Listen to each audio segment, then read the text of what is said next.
All right, okay, but before we read, I want to just quickly recap what Sean covered a few weeks ago when he covered Nehemiah 1 and 2, because otherwise I think Nehemiah 3 would be hard to understand. So, sorry, I'm still going to cough here and there, so sorry about that. All right, so the book of Nehemiah is all about rebuilding the wall, right? Rebuilding the walls of Jerusalem. So what happened, like after the exile, the temple was destroyed, the city was destroyed, okay, and all the Jews had to exile the city of God, right?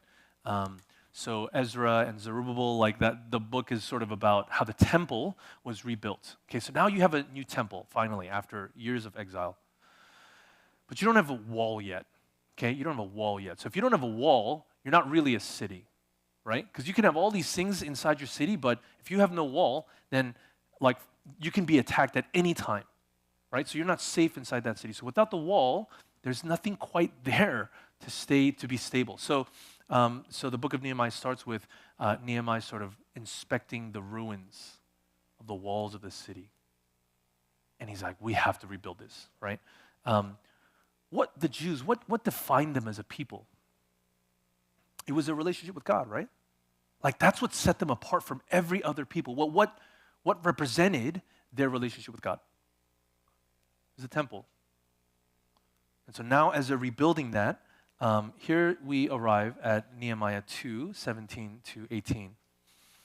Then I said to them, you see the trouble we are in, how Jerusalem lies in ruins with its gates burned. Come, let us build the wall of Jerusalem.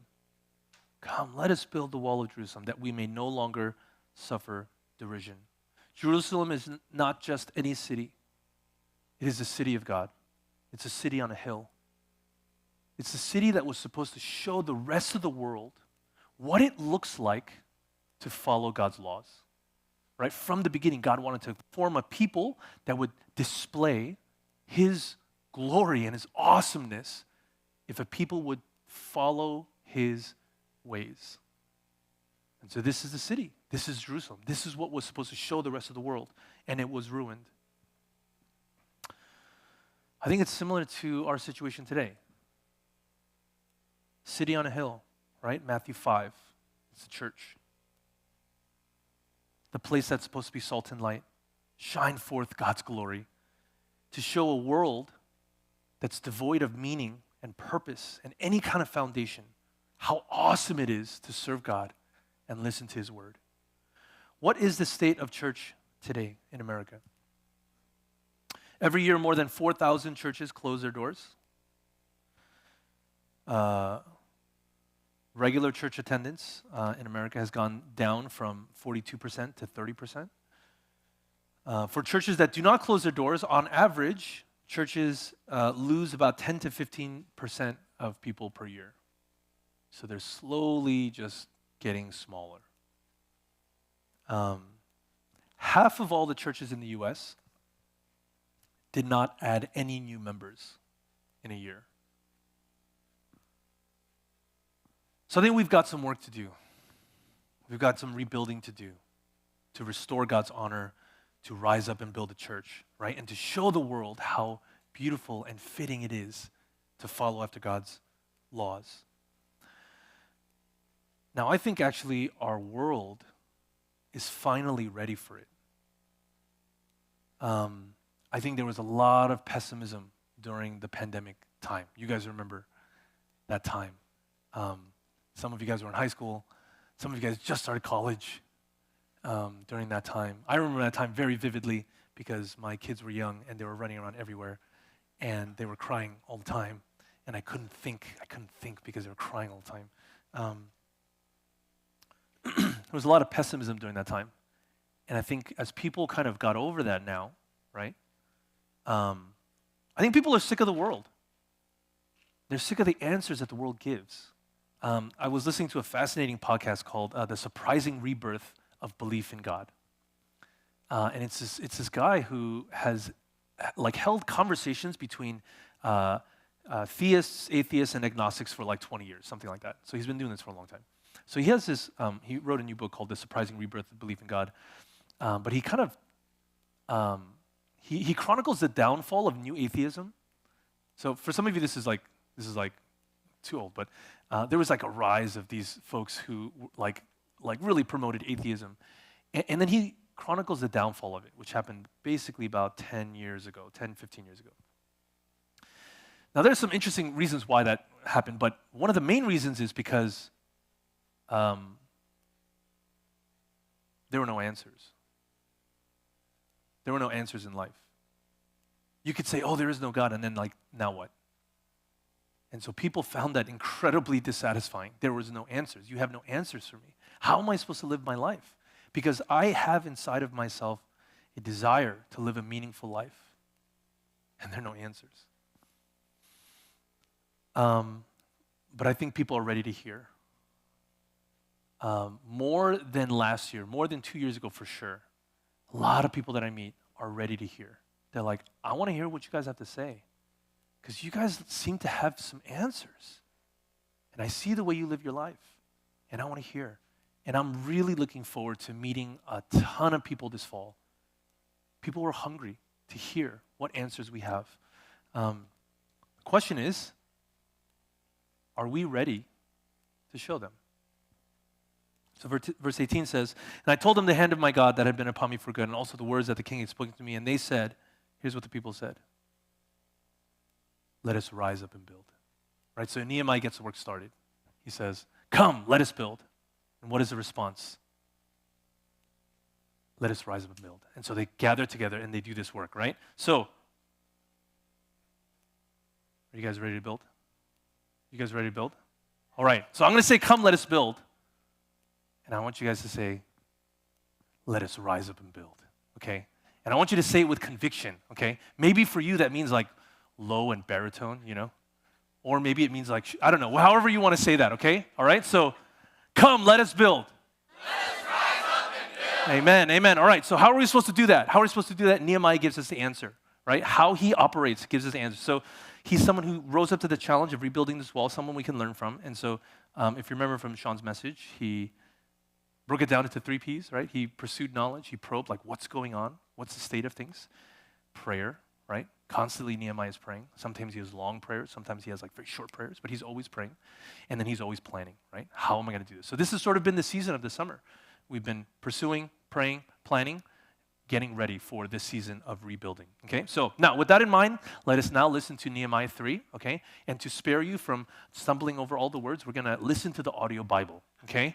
And he's going to say it the way it's supposed to be said, all right? But again, there's a tendency to sort of drone out sometimes, especially long lists of words. So I want you to look for and kind of read along and write along on your handout if you can. Just maybe things that are unexpected that you see, or repeated phrases. Repeated phrases that you see, okay? All right. All right, what are some repeated phrases? How about this section? You give me one. Repair. Yeah, that happens a lot. Good. How about here?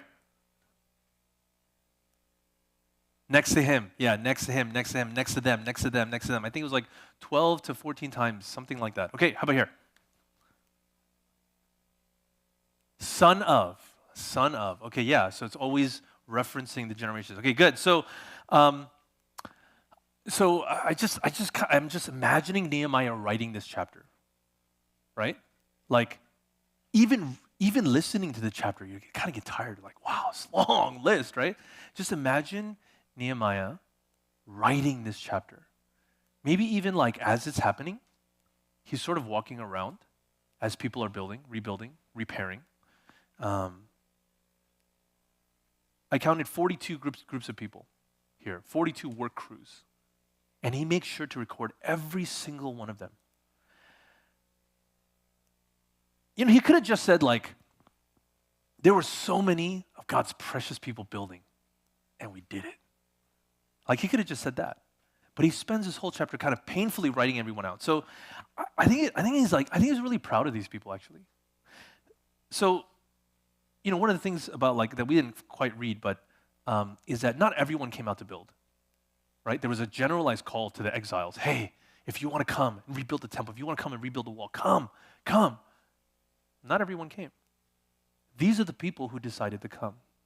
These are the people who are like, I'm going to leave like my comfortable situation in whatever city I was in, because remember, they were all exiled. Jerusalem was in ruins. I'm going to come and I'm going to help rebuild. And for thousands of years now, their names are immortalized on this list, right? Think about the Great Commission. And I know that it's going to take all of us, right? Harvest is plentiful, workers are few. Workers are few, the ones who are willing to come and build the wall. Everywhere we go, I'm so encouraged by fellow workers. I think it's one of the joys of meeting a lot of different Christians throughout the world. So at SLT, we went to different places, just meeting those fellow workers who are sacrificing so much to serve the Lord where they are. Across the nation, we've built partnerships with many others, right? Dare to share word of life, every campus. Every time I meet a worker, I might not know them at all, but when I hear about how they're serving the Lord, immediately I feel closeness with them. Across our network, we're ministering at over 80 campuses, and we get to sort of hear a lot of the stories from a lot of the semester schools who've already started their welcome weeks. Across our campus, every welcome week, I pray for all the campus groups that are here. There are a lot of Christian groups on our campus, but there aren't enough because we're still not reaching enough. And so I pray for them, and I especially pray that they would be all the Christian groups would be intentional about reaching non-Christians. And then, of course, in our own church, like if you had to write your own personal Nehemiah 3, right? Who would go on that list? Thought about all of you guys that I get to co-labor with, right? All the people who are praying and fasting, going on those prayer walks throughout the whole summer.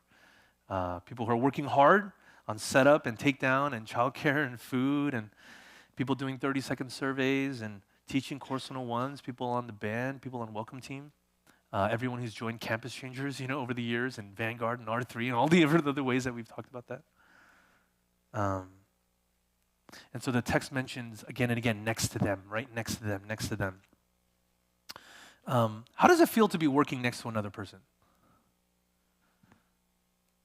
Like if you're in the same class as your friend and you're each working on a group project, like next to each other, working on a midterm next to each other, get your grades right next to each other.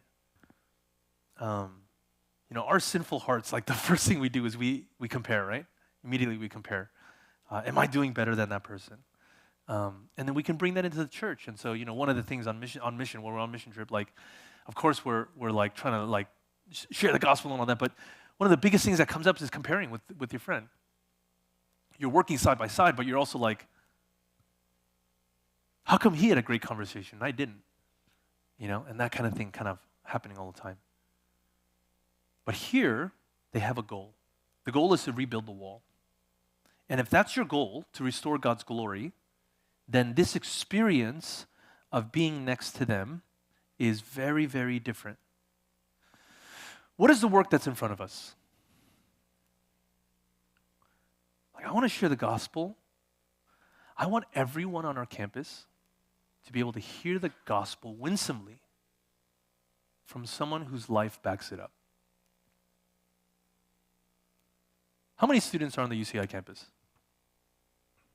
Yeah, 33 to 36,000. 7,000 freshmen are going to appear in one weekend on this tiny campus. And I want to share the gospel with all of them. 7,000 people. There is no way any of us can do that on our own. And so when you're focused on the mission, like next to them becomes beautiful, Who are the people who is building? I thought this was really interesting. You got goldsmiths, perfumers. I didn't know that was a job. Perfumers. Someone who's ruler of half the district of Jerusalem, right? Along with his daughters. Yeah, if I were on this, definitely my 3 girls would be on this wall, right? Building. Ruler of a district. You got the Levites, right? Who are normally sort of like administering in the temple and like playing music and stuff like that. They're building. You've got the merchants, right? Again, who are normally selling and buying things. They're on the wall, they're building. In other words, everyone is building, right? Everyone's building. The perfumers did not say, Nehemiah, I know that wall building thing is cool, but I don't think this is my calling is to build sense for the Lord, I don't think I'm called to. So they didn't say that. The Levites didn't say, I'm supposed to like play music, so I'll play music in the background while you guys build. Like they didn't do that. Everybody did what was necessary to build a wall, right? The focus is not on sort of the individual things that everyone's doing. But whatever needs to get done, you get done. So what was the work that needed to get done, right? Like it's a lot of this stuff, right? Setting the doors, beams and its doors, its bolts, its bars. Like you kind of hear that repeated again and again, right? So at this season, this is what was necessary. If we just went through DT through Exodus. So what was needed there? They needed to build the tabernacle, the ark, right? So you needed like people who were good with like precious stones and tents and purple yarn. That's what needed. That was what was needed at that time. At different times, at different contexts, what the church needs is different, right? To rebuild the wall. So on a mission trip, you might be called to participate in a skit. And some people were like, "That's not me," but that's what's needed. Some people they were like, "We need people to do the Just Dance thing." And thankfully, we had a lot of people who were willing to do that, so that was great. But let's say they weren't, right? Like, hey, you just got to do it, right? So during Welcome Week, what are we called to do? Talk to people, engage with people, pray for people, gospel conversations, 30-second surveys. It's smiling all day. It's very uncomfortable. Your cheeks start to feel like sore at the end of the day, right? For a lot of you, your social batteries are super drained by the end of that day, right? AIF, flyering like crazy, passing out like 2,000 flyers in like 3 hours, right? So what is your role in all of this? And I would urge you, it's not really like what you think you're good at. I don't think the perfumers were good at stonemasonry. I really don't. But I'm pretty sure that they had some people who were helping them to figure out how to do that. Here I am, I'm willing. I don't know how to do this. Let's work on the wall together, right? And then some people will kind of walk alongside. Probably all the stonemasonry people didn't do the stonemasonry. They were just like the foreman, right? Kind of teaching everybody how to do this. So, of course, what we do always is we do training, right? And so this week we're going to do some evangelism training. During the summer we did a lot of like multiply your talents kind of training, right? But at the end of the day, the focus is not on you, right? If the focus is on the mission, then you can be trained up to do whatever you need to do. When I was in high school, I was a very bitter person. I had to deal with a lot of anger issues, and I suppose you could say Korean male and anger issues is pretty synonymous, but that was my time, my high school time, okay? And the reason was very specific. It was because of ice cream, okay? I was very, very angry because of ice cream. My parents had an ice cream store, and so I had to work there a lot. So here is our ice cream store. That's my mom. This is me back at the time. It's a long time ago. This is my dad.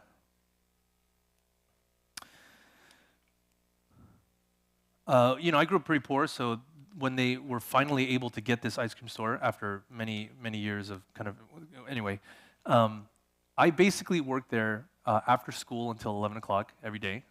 And then in the summers, I worked there 13 hours a day, 7 days a week. This is my life. I spent so many hours in this store.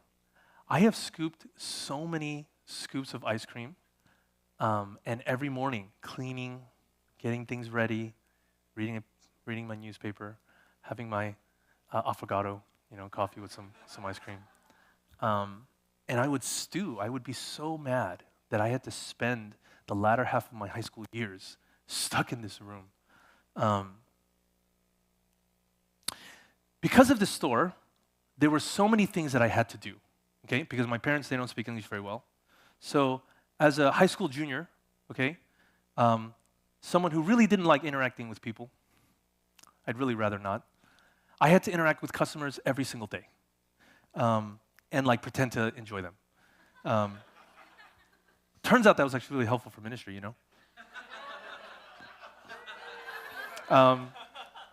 Learn how to work long every day. Learn how to clean up every morning, every evening. Learn how to make ice cream cakes. Made tons of ice cream cakes. I made one for my wife. One of the few nice things that I've done for her. I'm sorry, Irene. I learned how to do inventory, ordering, accounts, payments. I had to do all of that for my parents. I learned how to employ people, hire people, fire people. I learned how to, basically I had to run the store for my parents, right? Later on as a college student, my parents had kind of lost the contract with Haagen-Dazs. That's because it was just got too expensive. So my dad sent me on a mission to like meet the CEO of Double Rainbow in San Francisco to like work out a deal with him. So I'm like this college sophomore, like trying to like cobble together some clothes, and then I like walk through this guy's office, like hello, and then I worked out a deal with him to like for him to ship it to my parents' store for like a discounted rate, Like this is the kind of stuff that I had to do, okay? Now I say all this not because not because I think I'm awesome. I say this because I had no choice. Right? Like I had to. There was no other option. It's not like I can sit there and be like, I'm not gonna do this. Because then the store would fold. Like, good job, genius. You no longer have a college degree, right? Like, you just got to do what you got to do, right? I have found that experience to be so good for my soul. Even though at the time I didn't quite like it, the whole idea of it being an option was gone. I have to do this. And it moved me to growth. It moved me to do what I had to do. I see a lot of Christians asking this question. Should I labor to build the church? Should I share the gospel? Right? Should I join Nehemiah at the wall? I think the best thing for you to do is to remove that option. So, Hudson Taylor says, the Great Commission is not an option to be considered. This is often how people think about it. It is a command to be obeyed. If you simply remove the option of disobeying God, I'm going to move there. I'm going to move towards there. No matter what it takes and no matter what I have to learn, it will be so good for your soul. It turns out this whole experience with my parents' store was so good for me. It taught me so many things. Now, that's just like our family, right? But here we're talking about something much grander, much greater. And we're talking about God's plan for your life. His plan for your life is that you would join him in doing this kingdom work, which it turns out is the very best thing you could do with your life. Problem is, we don't often experience that right at the beginning. It takes some time to experience that, right? And so, instead of asking yourself, should I do this or not? Just remove the option of not doing it and move forward. And then you'll learn with joy how to do all these things. And then we'll get to experience. So one of my favorite experiences actually during Welcome Week is our team times at the end. Because we get to kind of experience that all together. Oh, I met this person and they were like, whatever. And like, oh yeah, this person rejected me. I got 17 rejections today. That's painful. But maybe this other person met someone and you got to kind of experience that all together, right? There's so much joy on the other side of that, right? And as you look at this, like to be a kingdom worker, to say, you know what? I'm going to do this. How am I going to do this? I don't know, but I'm going to move forward in obedience. This is contrasted with these guys, right? This is like, I imagine how Nehemiah wrote this. The only negative thing he writes in the whole thing. Like he wanted them in there, right? It's like, these guys, I'm going to immortalize them too. The nobles of Tekoa, who would not stoop to serve the Lord. Everyone else is working hard. Rulers of half districts are working hard. Daughters are working hard. Perfumers and goldsmiths are working hard. These nobles, they look at the work and they're like, they would not stoop to serve the Lord. Don't be that guy, right? Don't be that guy. I think about Job. This is Job. He was part of our church in Davis. He became Christian there. Went back to Thailand. We got to work with him in Thailand. And he, I think, really exemplifies someone like the opposite of a noble of Tekoa. He, like a few people per year from Thailand get sent to America on the king's scholarship. They have a king in Thailand. You're not supposed to speak poorly of the king or else you get arrested.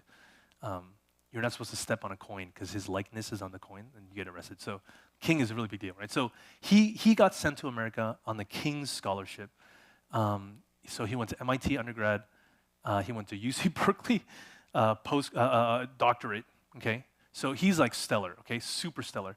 I was talking to one of the other guys at his church. His name is IQ. I was like, hey, how did you meet Job? And he's like, and he started complaining about Job. He's like, this guy, man, he didn't tell us who he was. He comes in and he's just setting up chairs. First time I met him, he was setting up chairs. He was setting up chairs. He was doing all the tech work because he got good at tech while he was in our church. So he started like doing all the tech work. Like he would do that for weeks. And we didn't know who this guy was. He's like, I had to pry out of him like his background. Later on, we found out that he came to America on the King's Scholarship. He went to MIT, went to UC Berkeley, and now he's a professor at like one of the top schools there. He's like, it took us weeks to figure that out. So he said this lovingly, right? Like kind of annoyed, but kind of lovingly. And I think it speaks to who Job is. Like that, like it doesn't matter who I am in the world. It's like, I'm going to serve however I can. And I think that's a beautiful spirit. And I see that spirit as people labor, you know, to do whatever needs to be done. Sometimes it's going to mean a lot of flying during AIF, right? Second hour, third hour, oh boy, that's going to be hard, right? Sometimes it's going to mean just cleaning stuff up, like whatever it is. But don't be a noble of Tekoa, right, who would not stoop to serve the Lord.